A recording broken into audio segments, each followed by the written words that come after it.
Gozogile eta gozotegi onenen bila segitzen du Armintz Gorrotxategik Euskal Herrian zehar. Horretarako, iparraldera egingo dugu bidaia, Lapurdira hain zuzen ere. Gaurko bidaian asko mugituko gara. Azkainen hasi eta Ezpeletan amaituko dugu, tartean, Zigurutik, Donibane Loitzunetik eta Saratik pasata. Kilometro dezente, baina sasoiko gatoz. Atera kontuak, Armintz frontoian ere ikusiko dugu. Egin apustu pilotazaleok. Historia askoko gozotegietan izango gara. Piperrak gozoetan ere erabili daitezkela ikasiko dugu. Sumendi artean arituko gara eta askoz gehiago. Ez dizuegu spoiler handiegirik egin nahi, baina errezetarik onenak nola egiten ditugun ikusi nahi baduzue, jarri arreta, astera goaz eta. Armintz Gorrotxategi naiz. Gorrotxategi gozogileen sendiko laugarren belaunaldia. Euskal Herrian, gure familia bezalaxe gozoek garrantzi handia dute. Guk pasioa ogibide bihurtu dugu, eta baita bizimodu ere. Bidaia honetan txokorik ederrenak bisitatuko ditugu. Zuek denok gozatzeko asmoz. Hau da, dagoenean bonbon. Azkainen hasiko dugu gure bidaia. Lapurdiko hegoaldean kokatzen den herrian. Itsasegia eskualdeko harribitxietako bat da, eta gaur, eguraldia lagun, ederki disfrutatuko dugula dirudi. Antzematen da egunaren hasiera dela Armintzentzat, energiaz beteta ari baita pilotan. Beste pilotaria, Sebastian Itxasa da. Susperregi gozotegiko gozogilea da, eta bertan daramatza azkeneko 10 urteak. Ziur badugula zer ikasi berarekin.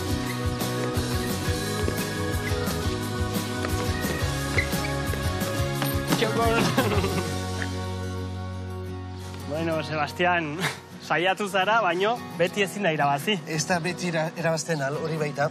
Bueno, zer, denbora asko lanian igual eta entrenatzeko denborik ez duzu izan? Hori da, lana asko denbora hartzen du eta entrenatzea ez da posible. Olako toki polit batean, mesedez, onera entrenatzera etorri behar da. Bai, hori baita, baina... Gaur ezin izan da, bueno, hurrengo batean, igual ikusiko dugu. Aizu, ze lotzen zaitu Azkainekin? Azkainekin, baikitut sustrai batzuak Azkainean, nea amonia Azkainean bai sortu da. Eta be ama bizi osoa Azkainean bizitu da, eta gero tikian itzelaik, beti etortzen itzen amonien amen ikusteat tartezka. Eta hortaz gainera, hemen lan egiten duzu, ezta? Duela zenbat urtetatik? Azkainean hainez lanean, duela 10 urte etorri naizela Azkainean lanean. Eta kontentu, beraz? Bai, asko kontent. Sebastian, toki ezin hobego batean gaude. Azkaingo pilotalekuan. Zer egin behar dugu? Azkaingo sableak. Azkaingo sableak, jendeak jakiteko, zer da hori? Gurinezko galletak, bai. Ados? Horretarako, zer egin behar ditugu? Behar dugu lehenik gurina, azukria. Odana, eskukin naztuko deu? Bai, eskulagu batzuek emanen kitut, hobetu izateko. Eta gatza. Errezeta hori ikasi dut susperregi etxean sartu naizelaik. Bai. Eta etxeko errezeta da hori. Noizkoa da? Ez dut eranaik Jesu Kristoko denborakoa, baina baikitu Ia. badu pentsatzot 100 urte errezeta hori. 100 urte? Bai. Asko dira, Bai. Eta lehenengo egunetik gaur egun arte, berdin egiten dira, edo aldatu dezu errezeta? No, ez du aldatzen. Errezeta on bat delaik, normalez ez duzu fitxik aldatu behar. Eta nok sortu zuen? Leheneko etxeko Andria pentsatzen dut. Bida? Bai. Nondik handa atorkizu zuri gozogintzaren pasioa edo grina? Etxean nire amonia eta nire amakin, bai. Denak elkar iten ginuen hori. Eta ni tikian itzelaik paskoz egiten zuen beti deserta bat koka izena zuena. Bida, zer da koka hori? Eta krema bat, Bai? karamelakin dena, paskoko otruntzak beti horrekin bukatzen zen. Zuek susperre egin adibidez, zenbat gaieta egiten dituzue? Asko. Hastian 700 galletak, hola? 700 gaieta? Bai. Baina zenbat biztanle ditu herri honek? 5.000 inguru, bale? ja behin gurina, azukrea eta gatza ondo nahastuta daukagunean, Bai, urrengo pausua zein izango litzake? Gero, aholtzea emanen du perfumakin. Gero, Kasu honetan, vainilla bota diogu, Ba. baino, alko genioke adibidez, limoiaren azala, naranjaren azala, Oja, zapore ezberdin asko bota dezakegu, ezta? oja. Ados. Orain, irina... Irina banana- botako bai? diogu? Otoi? Dana batera? Dena. Venga, Bota. barrua. Hori da. Legamia botako diogu ere. Eta gero, Bai. esnia emanen dugu. Ados. Ea, Dena, bota. Dana. Lasai. hor landu behar da, ezta? Lantzen joan, lantzen joan. Pitxaka. Eta behin dena ja ondo landu eta gero, ozgairura, Bai, hori da. ados. Itxura ederra. Bai, Honako masa hau atzokoa da, ezta? bai, Ja, atzokoa da, bai. gau guztia hotzean pasadu, Bai. eta orain ja prest dugu lantzeko. Oja. Ea, lanera orduan. Ale. 3 milimetro inbar du pasta. 3 milimetro, Bai. bale. Ados? Eatzen duzu. Baina eskukin indarra da, ezta? Oja, baina pitxaka. Pixkanaka. Oja.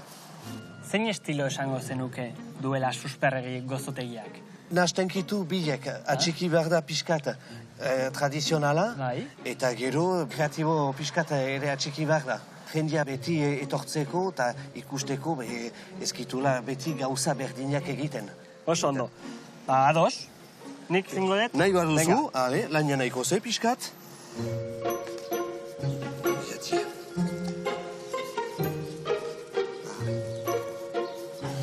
Hortxe. Aholtzea pasatzen dugu, eta dirdira ematen dio... Kolore bat, eza? Kolore bat, oja. berezi bat. Ados? Kolore polite bat. Aha. Eta gero, labera. Laberat, bai. Zenbat gradu, zenbat denbora? Eunta lauroita bortz gradu, eta normalez, gero ze labia den, baina Bai. 8 minutak normalez. Dagoeneko gaietak ja labean, Bai. eta bitartean, zer egingo dugu? Txokolatezko ganas bat. Bida? Oja. Vale. Ze txokolate da hori? Txokolate beltza. Hasiko gara glukosa ematen kasuan, eta esne gaina ere berotzen. Eza? Ados. Oja. Zer da glukosa? Ez dakiten antzat? Azukria bezala da. Vale. Bueno, Sebastián, Bai, esne gaia azukrea purtsuakin ja irakiten hasi da, Oja. eta orain txokolatera? txokolate gainean ematen duzu. Bai. Venga. Dena bildu, Ados. Vale, orain nahastu. nahasi, Pixkanaka, pixkanaka. oja. Bukatuko du ganas egitea. Itxura ona, Bai, Oso. itxula ona, dirdira badu, itxula Vale. ona badu. Eta orain, Orain gurina. gurina emanen dugu. Ados. Oh, Eta nahasten jarraitu nahasten, bai. behar du. Ados. Espatulakin espali bada ongi nahasten, Barillare irabiliko dugu. bai. Ba, hau ja, prest dugu, ezta? Jes dugu, bai. Itxura ederra, Sebastián. Bai. Ezin hobea. Azkeneko pausua, ezta? Bai, Ze falta azkeneko. zaigu? Betetzea gaietak? Hori da. Ados. Horretarako alde batetikan. Venga. Oja.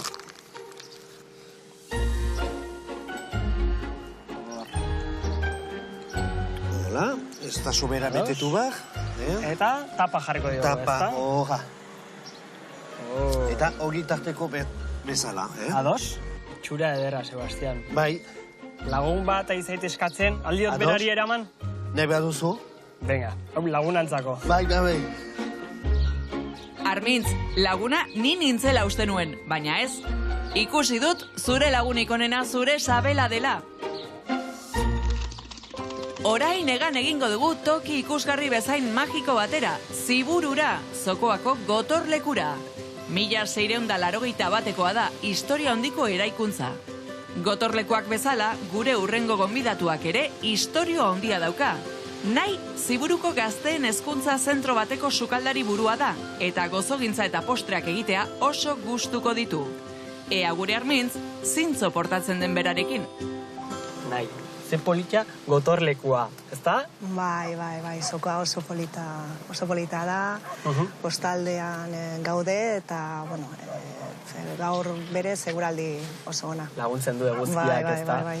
Bueno, ezkeraren gatik, nabari dut, ezarela hemengoa, ezta? Ez, agortakoa naiz, eta, lana atera zitzaidan, Eta orain dela hilabete batzuk ona sartu nintzen.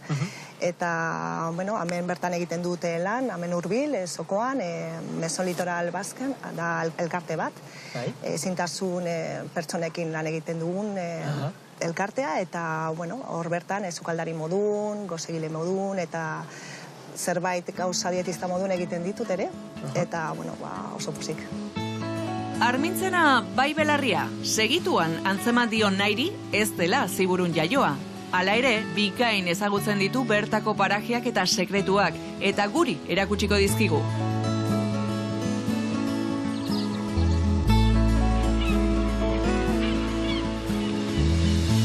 Askotan etortzen zara ona? Bai, noizbehinka hurbiltzen naiz merkatura, gainera, produktu freskoak, egin bat arraina, hemengo legatza gainera primerakoa da, eta asko dute ona etortzera. Eta gozotegin bat ezagutzen duzu hemen gertu? Bai, hemen bertan gozotegi famatu bat dago. Bai? Berez, makarroiak oso ezagunak dira, eta, bueno, hemen oinez berez ungaitezke. Guazen ezagutzera. Guazen. Makarroiak probatzera doaz, Armintzetan nahi. Ez pentsa makarroiak tomatearekin jango dituztenik, gurinezko makarroiak dira hauek. Horretarako, Donibane Loizunera egingo dugu bisita. Naik ederki ezagutzen duen Maison Adam gozotegira joango gara. Bisita eta enkargu asko egingo zituen seinale. Aixo, zer moduz? Ondo, makarroiak nahi genituzke? Posible da? Ados. Ederra, itxura. Bai. Bueno, Naia, hauek dira Donibane Loizuneko makaron famatuak. Hori dira. Ezin gara joan hemendikan probatu gabe, ezta? Hori da, probatu behar ditugu. Venga. Eanik. Eskerrik asko.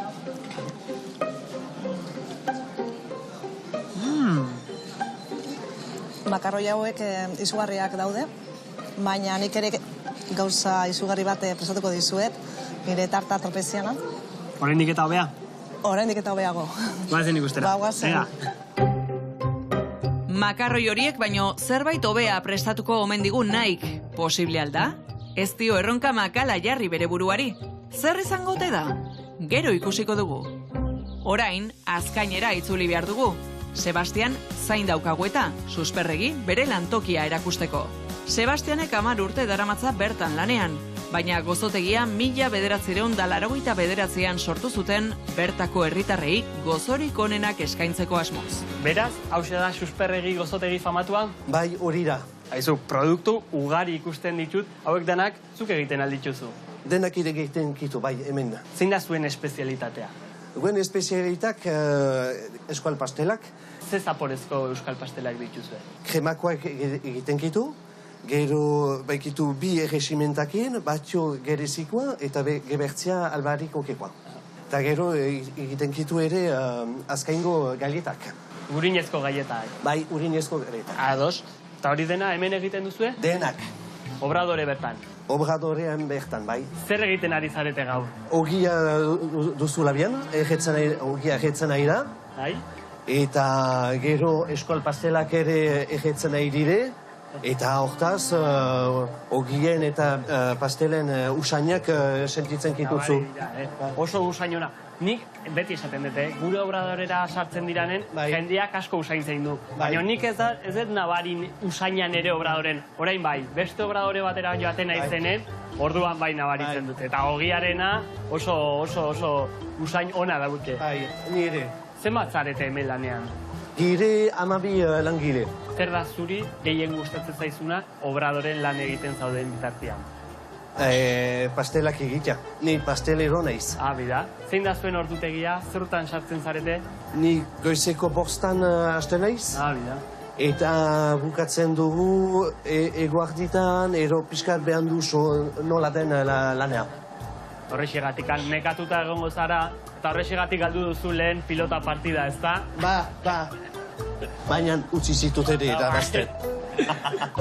Goizeko 5 geratu gabe dabil Sebastian. Orain ulertu dezakegu Armintzen aurka pilota partida galdu izana.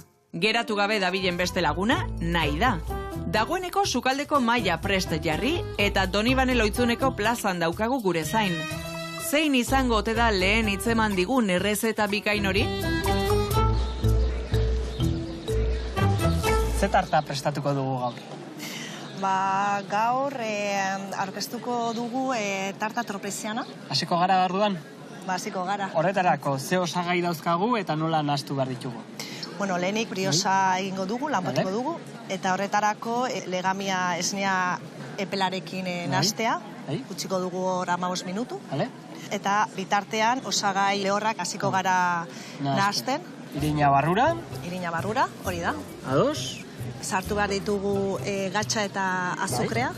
Bizitza guztia sukaldean, nondik anatorkizu zuri grin hori? Txikitatik, amak sukaldean aritzen zen asteburutan eta igandetan ohitura zeukan etxeko errezetak eta tradizionalak egitea eta, bueno, eroso senditzen nintzen hori ikustean, karritz egiten genuen, egonkortasun batean aurkitzen ginen eta hori gelditzen zait.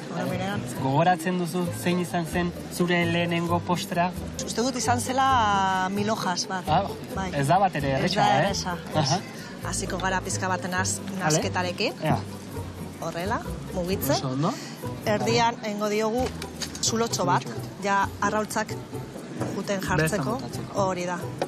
Komentatu didazu, dietetika ere ikasi duzula, ezta? Bai. Gozogintza eta dietetika eskutikan joatea daude, bai, ezta? Bai, gainera dietistak ere komendatzen dugu, noizbenka, plazerren aldetik zerbait gozo hartu behar dugula, eta ez dago inongo arazorik. Zer muz ikusten duzu hau? Oraintze bertan, jungo garaia legamia sartzen. Ja gutxi falta zaigu orduan, ezta? Bai. Ja gurina nahastu, botatzen. Ados. Nik eskukin ja gurina berotzen jungo naiz. Bai. Venga. Ja pixkanaka ja gurina hartzen dihoa. Ez da kolatu behar eta horrek edotan du hori da. Eta lasai. Gurina guztia bota eta gero, eta dena ondo nahastu eta gero, fermentatzera, ezta? Hori da, utziko dugu 2 ordu. Ados? Hemen ja prest dugu, ezta? Hori da, jarriko diogu pizka bat gorringoa gainetik. Ados? Venga. Azkenik, almendra gainetikan eta labera, ezta? Hori da. Ados. No, kasu honetan almendrak jartzen ari gera, baina tarta originalak izaten du azukre perlatua, ezta? Hori da. Eta labean sartuko dugu 170 gradutan. Ados. Gai. Hau, horrelaxe jateko dago, Bai, eta gainera zelako usaina, ez da? Zelako usaina, zelako... Bueno. Izugarria. Baina ez, azkeneko pausua gelditzen zaitu, ezta? Bai, montatu behar dugu pastela tropeziana, orduan hasiko gara ja goiko partea kentzen, eta orduan krema sartu baino lehenago bustitu behar dugu, almibarrerekin. Horretarako hemen daukagu almibarra, ezta? Hori da. Laraina lorea jarri dezakegu edo jartzen dugu ere erronpizkat.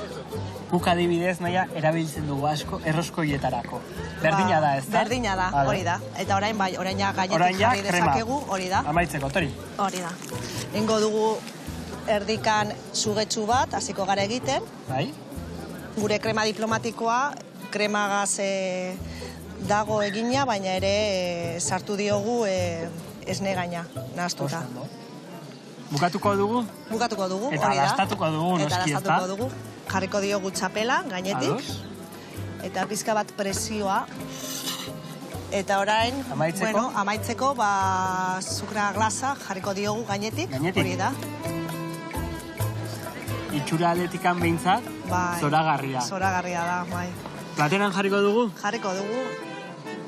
Hau zemat pertsonantzeko da? Dietista moduan, esango nuke 8 pertsonentzako. Ondo. Amaitzeko, momenturik garrantzitsuena. Eta honena, bai. Eta honena, ez da? Bai. Hemen bai disfrutatuko dugula, Hori da. Hemen daukagu guk esaldi bat, beti, amaitzen dugunean, errezeta bat amaitzen dugunean, esaten duguna. Badakizu zein dan? Ez dut ezagutzen. Bada, dagoenean, bonbon, esan behar dugu. Ados? Ados. Venga, txintxin egingo dugu eta biok batera. Dagoenean, bonbon. Nike ez digu utxegin. Txapela jarri dio tartari, baina berez, txapela kentzeko moduko errezeta izan da. Hau da plazerra, hain kutixi gozoak prestatzea horrelako eguraldiarekin eta paraje eder hauetan. Toki gehiago ezagutzeko gogoz segitzen dugu eta Sarara egingo dugu salto. Herria ezagutzeko, zerrobe turismo bulegoan galdetzea baino. Bertan egoten da Sarako Sara. Kaixo Armintz, Kaixo, Sara! ongi za? Bai, zer moduz? Ongi, Ondo. pitxi, bai, ongi. Sara herrian gaude, askotan egin aldizute txistea. Beti. Oso Beti. erresa, Egesa da, Sara-saran. Zu nongoa, Sara? Ni ziburutarra naiz. Aha. Baina hor lan egiten dut, Sarako turismo bulegoan. Hementxe. Bai? Bueno, ni gozogilea izan da, noski, etorri naiz bereiziki Euskal Pastelaren museoa ikustera. Baina, zu hemen izan da, erakutsi dezakezu pixka bat herria edo bitxikeri hauek? Bai, ebe hortik pasatzen algira. Ados? Bagoaz? Ba, joazen. Venga, Vale. joazen ikustera. Sara Lapurdi hegoaldean dagoen udalerria da. 2500 biztanle pasatxo ditu, eta zelai berdez, mendiz eta kobazuloz inguratuta dago. Alboan ditu Senpere, Azkaine, Urruña, Bera eta Zugarramurdi. Sara, ziburukoa da, baina antzematen zaio benetan gustatzen zaiola Sara, eta baita bere lana ere. Eta zu zenbat urte zoaz hemen lanean? Duela 4 urte orain. Bida. Eta turistak zer dira? Euskal Herrikoak, atzerritarrak... Biak, baina egoaldekoak etortzen dira hainitz. Iparaldekoak ere, baina egoaldekoak asko orain. Etortzen dira ibilaldiak egiteko, hor ditugu 3 mendi famatuenak. Bai. Lajun, Ibanteli eta Suria.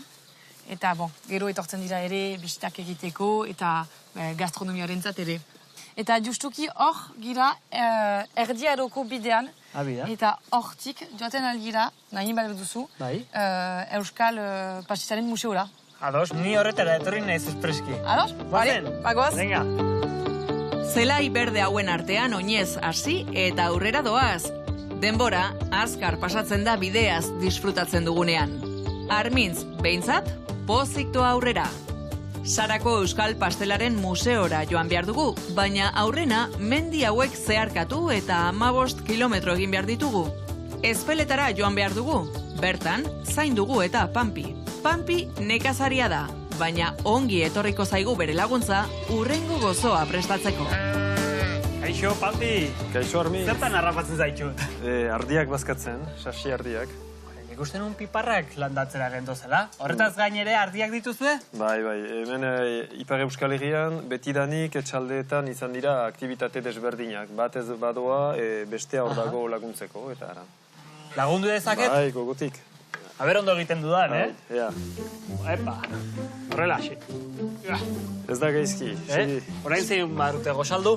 Bai, hori da. Zega, Bai. gozekin egongo dira, ez da? Hori da. Guztia lotan pasata gero, Gehiago hartu, gehiago hartu behar dut, ez da? Iepa. Hori bai. Bai, hobeto. Zenbat ardi dazkazue? 200 bat. 200? Bai. Hainbeste? Bai. Zertarako hainbeste? Janaria ekoizteko. Jaten duzue zuek ere aragia eta edo bida. gazta eta ara. Nei ardik asko gustatzen zaizkit. Oso politxak dira, baina ni ezpeletera etorri naiz. Zure baserria ikustea, eta batez ere piparrak ikustera. Ikusiko ditugu beraz. Zenbat pipar kilo egiten dituzue gutxi gora bera? Kiloa ez da erresa, biltzen ditugu nik baserrian urtearen arabera eta aroaren arabera biltzen ditugu 3-4-5 tonelada freskoan. Hola, hiper fresko. Bai. Ungo gara ikustera? Goazen. Ega.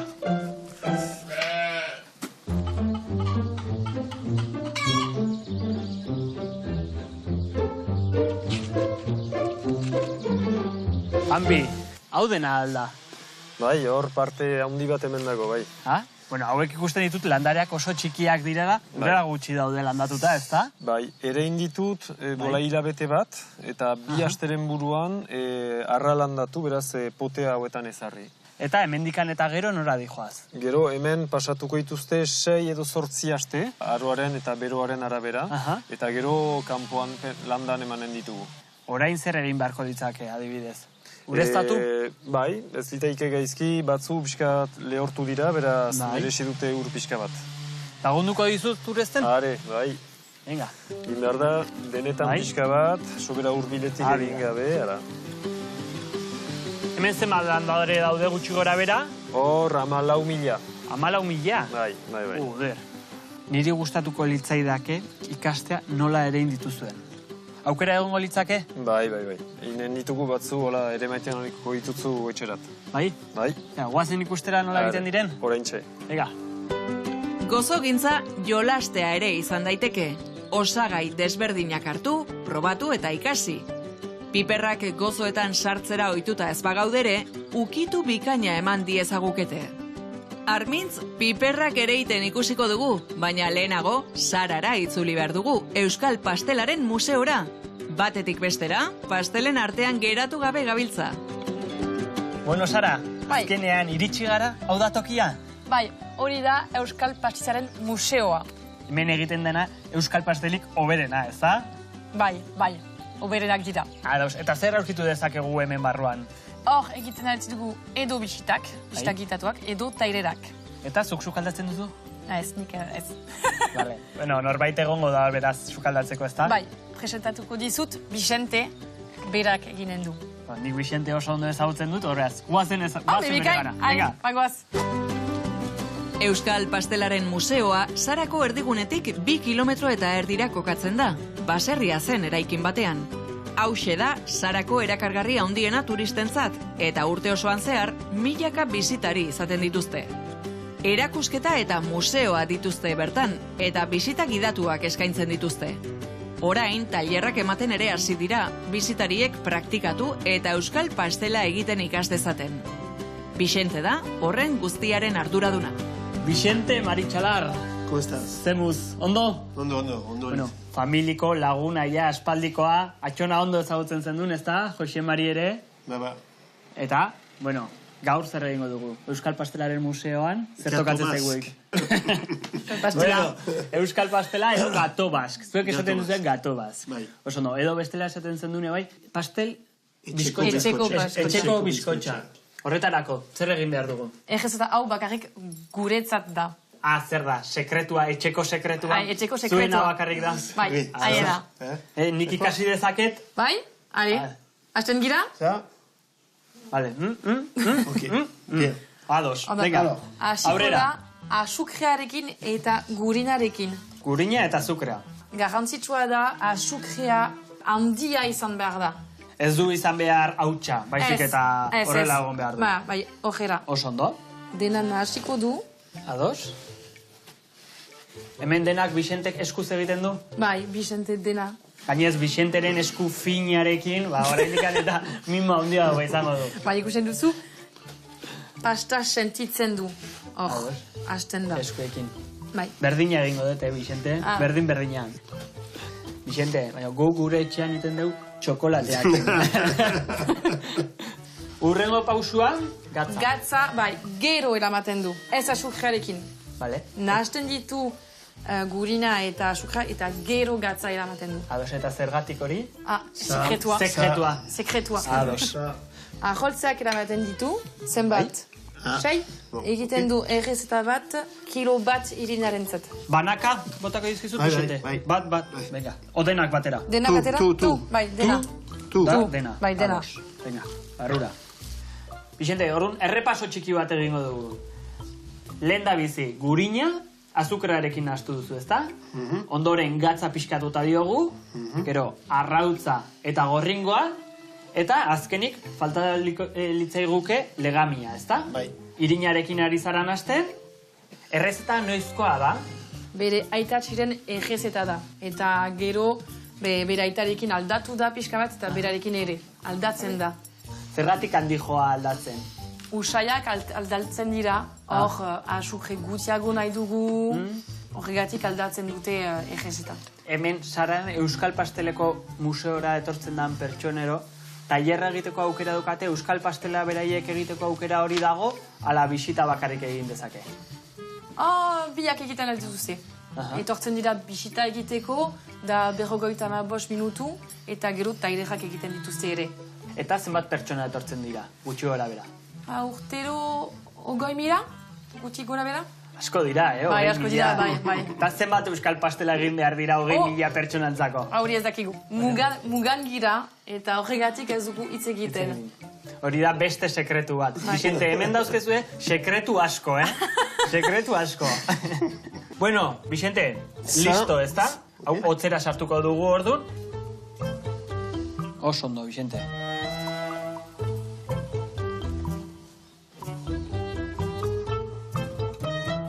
Allez. C'est parti? Allez, gosse. Venga. Bueno, Vicente, listo? C'est prêt? Prest da.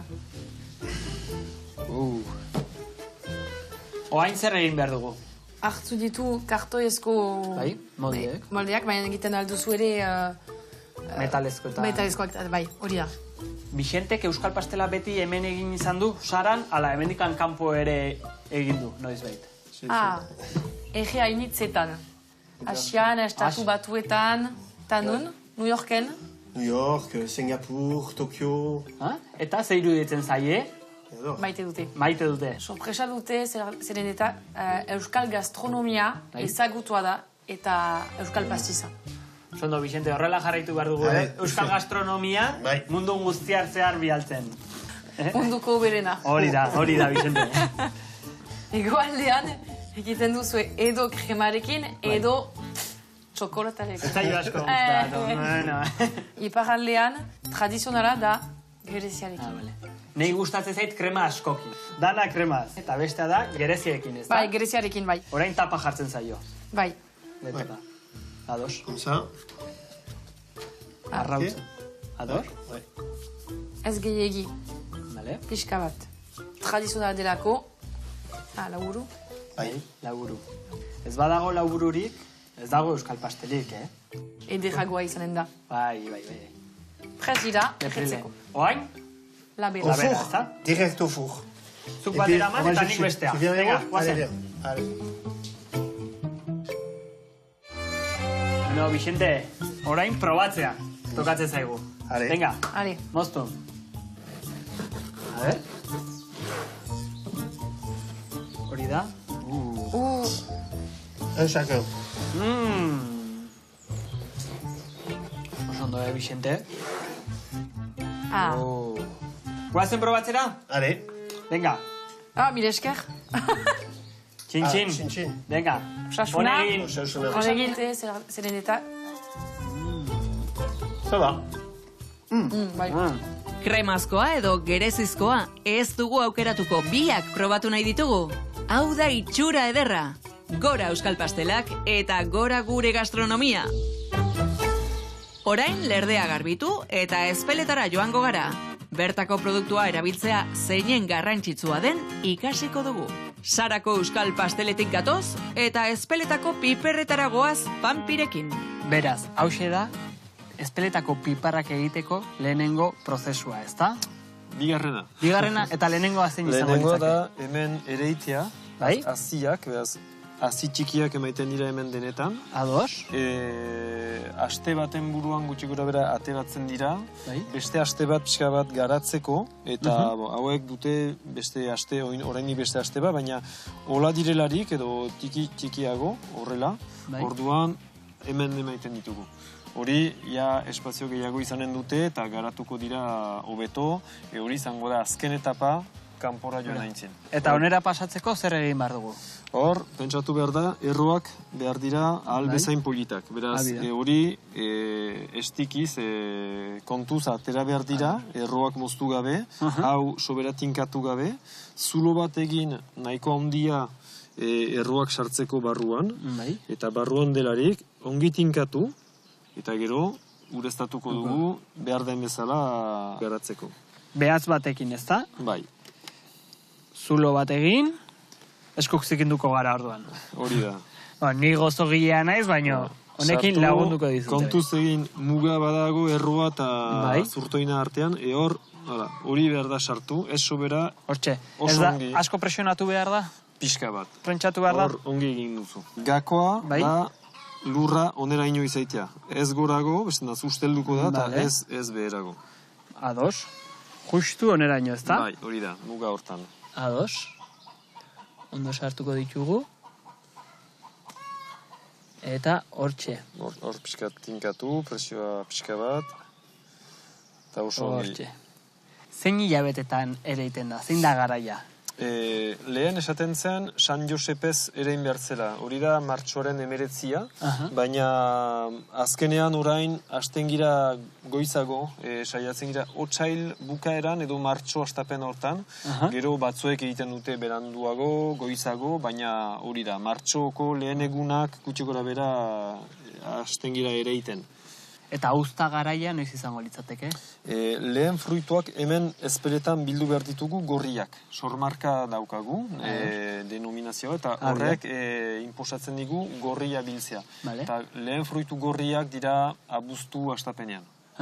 Zenbait ekoizle zarete gaur egun 200 bat gira. Garatu da 20 urtez asko. Hastapenean dola 20 urte, 25 urte 40 bat ziren, eta gaur egun 200. Zein esango zenuke dela ezpeleteko piperrak duen berezitasuna? Famatua da, gustu asko ekartzen baitu. Ez beste piper mexikar edo azkar batzu bezala. Beraz, ekartzen du gostu honori, berotzen ditu platera, baina ez gehiegi. Eta, bueno, sukalderako erabiltzen dira batez ere, baino gozoarentzat ere, geroz eta gehiago erabiltzen da, ezta? Bai, hori batzuek esango zuten hori pixka bat moda bat zela edo, baina jakin behar da, aztekak, Amerika Zentralean, erabiltzen zutela jadanik kakaoa espeziekin. Beraz ez dugu deus asmatu, hori egiten da gero eta gehiago, baina garaian ere dola 500 urte egiten zen. Edo gehiago, milaka urte. Adibidez, gure etxean txokolate tableta bat dugu, txokolate beltza, 150, eta ezpeletarekin egiten dugu. Eta esaten duzun bezala, ez da oso, ez du asko pikatzen, baino bere puntua badauka. Eta txokolatearekin oso ondo dijoa. Bai, hori segur. Zun nekazaria zara, lehen esan didazun bezala, familia ere nekazaria da. Zenbat urte zoazte hemen nekazari munduan lanean? Nik ezagutu ditut beste 2 belaunaldi, aitatxe amatxi, burasoak eta ni, eta betidanik ezagutu dut piperra hemen lehen baratzean egiten zen, gero garatu da, ekoizpenak garatu delarik landan eman dugu, baina 3 belaunaldi bederen. 3 belaunaldi. Bueno, hemen nahiko ere inditugu, eta hemen dazkagunak dira ja piperrak, ja lehorrak, ezta? Bai, biltzen dugularik piperra, lehen hori sokak deitzen ditugu, horiek egiten ziren piperra idortzeko, lehortzeko, eta etxeen aurrean ezartzen ziren, iduzkitan hori idortzeko. Eta gero, labe baten gainean edo emaiten ziren, azken idorte hori lortzeko, gero txikitzeko. Orain, atxikitzen da hori, erabiltzen da sukaldari batzuek eta erabiltzen dute den bezala, zatitan, baina askok erabiltzen dugu, hautsa bezala, erresa delako, piper beltza bezala erabiltzen da nahiko simple, beraz, bi horiek, eta gero, azken urteetan, pixka bat, gama garatu da, beste produktu batzu, iten ditugu pureak, mermeladak, hau, sagar, gelea, piperrarekin oso gozoa ere probatzeko, eta denetarik egiten da. Badakizu, ni gozogintzatik natorrela, hemen ezpeleten ezagutzen alduzu gozogilerik. Bai, badago bat aspalditik ordena, horre belaunaldi historio dago, Bruno deitzen da, Bruno Berteletx, eta berak baditu bai, asko gauzak ondatzeko. Bueno, eskarrik asko beraz, bere gana joango naiz, ea zer duen prestatuta guretzako, bale? Osongi. Ezpeletan egonda, Armintzek ez du etxera joan nahi piperrarekin egindako gozo bat probatu gabe. Horretarako, Pampik Bruno gozogilea gomendatu dio. Bruno, Berterreix gozotegiko 3. belaunaldia da, eta 2010 urteaz geroztik berak darama negozioaren martxa. Orain, Naiarekin dabil lanean. Naiak 19 urte ditu eta gozogintzan hasi berria da. Ziur, 3 ederki moldatuko direla. Kaixo, Bruno eta Naia! Zer moduz, lanean arrafatu zaituztet. Bai, hari. Pampirekin egon naiz oraintxe bertan, berak bidali dit ona, esan didate, gozogilerik hoberenak zuek zeatela herrian. Egia alda hori? Hori behar da galekin nagusiari. Bai, ez da? Bai. Zenbagarren belaunaldia zara, Bruno? Hirugarren beranaldia, 15 urte hainiz lanan iten dut hemen, eta leheno bezen ene aitatxi eta gero ene aita. Bueno, familitikan atorkizu, beraz, zemuzkoa da nagusi bezala Bruno. Bai, muntxa, bila. Ondo portatzen da? Bai. Zer egiten ari zarete momentu honetan? Ari gira banana biskotxa baten egiten. Bai? Beraz, hor maiten dugu krema, vanilla krema. Eta gero emanen dugu karamelo bat, eta listo. Nahi duzu itxat, pixkat? Lagunduko dizuet? Bai, berdin, bai. Mangarekin? Venga. Eta hemen, zuen espezialitatea zein da? Zein da pasteli gehien saltzen duzuen adibidez? Xokoleta eta biperrazko pastelera. Egiten duzue piparrarekin ere? Nahi. Joten isekat karamelo emaiteko bizkotxa. Bale.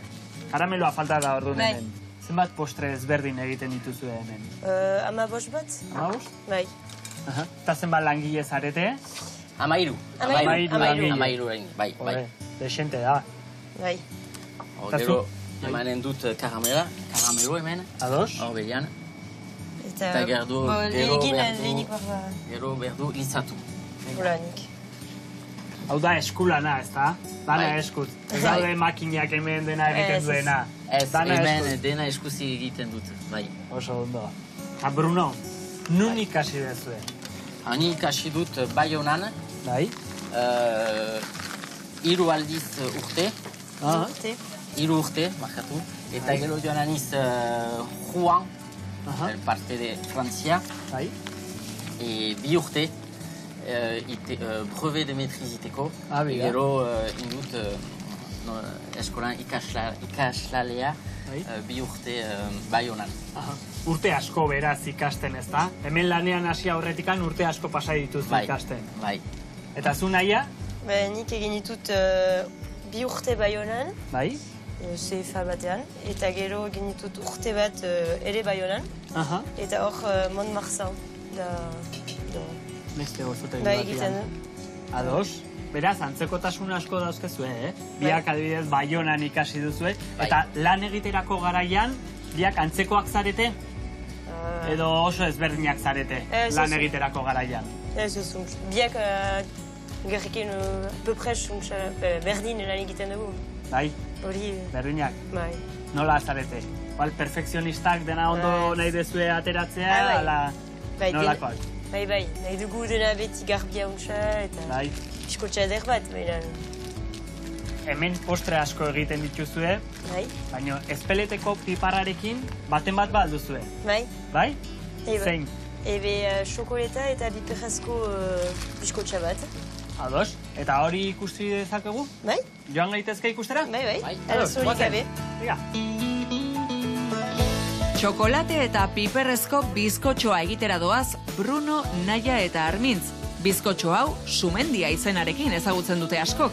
Izena behintzat, erakargarria dauka, seguru itxura eta zaporea ere horrelakoak dituela. Toki, ezin hobego baten gauden, ezpeleteko herrian, ikusi herri guztia, etxeak, dana, zuen gozotegiaren aurrean, konta iguzu mesez, zer egin behar dugu gaur? Egun eginen dugu sumendi biskotxa. Ados? Eta beraz da xokoleta eta biperrazko biskotxa bat. Hasiko gira kremarekin, joltze gorringoa. Bai? Gero eztia. Eztia gorringoarekin hastuko dugu. Bai, eta egetzen dugu 45 graduetan. Eginen dut ganas bat. Hau behotzen dut krema inglesa berdin. Eta gero emanen dut xokoletaren gainean.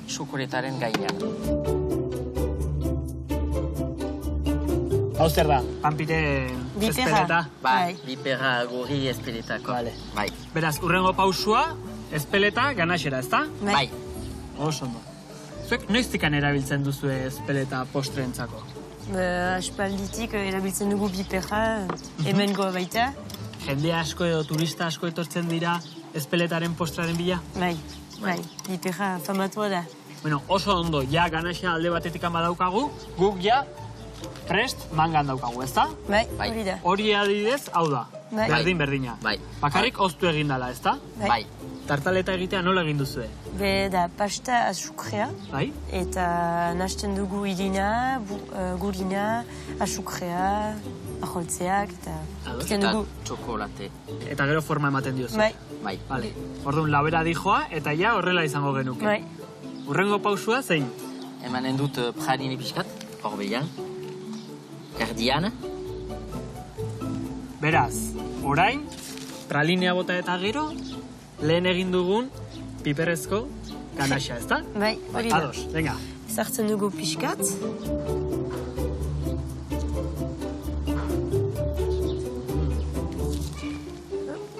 Gero, hor, eginen dugu biskotxa moztuko.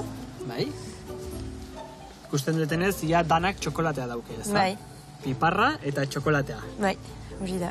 Oso ondo kombinatzen dute. Bai, biak elgarrekin untsa bien dira. Gero, hori sartzen dugu hemen. Eta gero, berriz sartzen dugu hori, eginetik. Piparrezko ganaxarekin beteko dugu dana. Eta Oso gero, ondo. hori, zarriko hola. Eta ez bat dugu aski, gehitzen dugu. Ados. Behar Txukun utzi behar dugu, ezta? Bai. Itxura behintzat, ona, Bai, Gero dastatu beharko dugu, aber zer moduz dagoen. Behin, tartaleta, pralinea, piparrazko txokolatezko ganaxa, txokolatezko bizkotxoa. Bai. Dana hor barruan sartuta, urrengo pausua zein izango litzake. ebe hor deia prest dugu, bestenez behar dugu irailatu. Bai?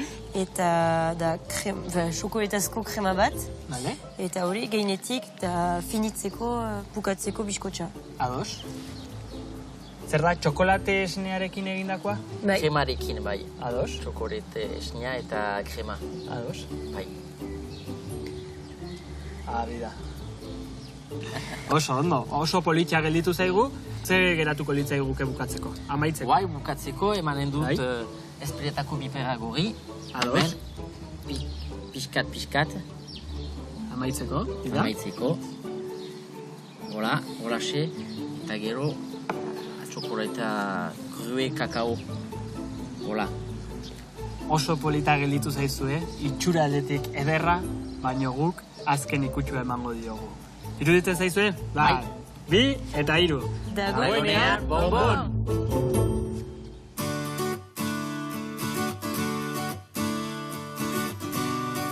Gustuko tokian aldaparik ez.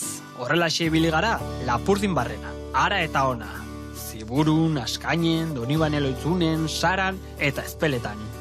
Ez nuke jakingo esaten zein herritakoa dudan oroitzapenik politxena. Ez da gozorik gozoena zein izan den ere. Denak dute bere ukitsua eta orain guztiak elkartzea dagokit niri. Ipar Euskal Herrian ibili eta gero, zalantzarik gabe euskal pastela egingo dut. Ea Bixenterena eta Sarerena bezain zaporetsua ateratzen zaidan. Hori bai, nirea txokolatezko euskal pastela izango da. Krema egiterako garaian, kanelaren ordez panpiren ezpletako piparra jarriko diot. Ez dakit Brunorena eta Naiaren moduko sumendia aterako zaidan, baina txokolateak pikante ukitsua izango du. Naiaren tropezene tartaren azukre perlatuan inspiratuta, bola batzu jarriko dizkiot tartari, azukre ukitsu hori emateko. Eta noski, ezin ahaztu Sebastianen gurinezko gaietak. Gure euskal pastelari laguntzeko gurinezko izozkiketua jarriko diogu alboan. Egun biribilau amaitzeko modu ezin hobea. Badakizu zer dioen esaera zaharrak. Dagoenean, bonbon!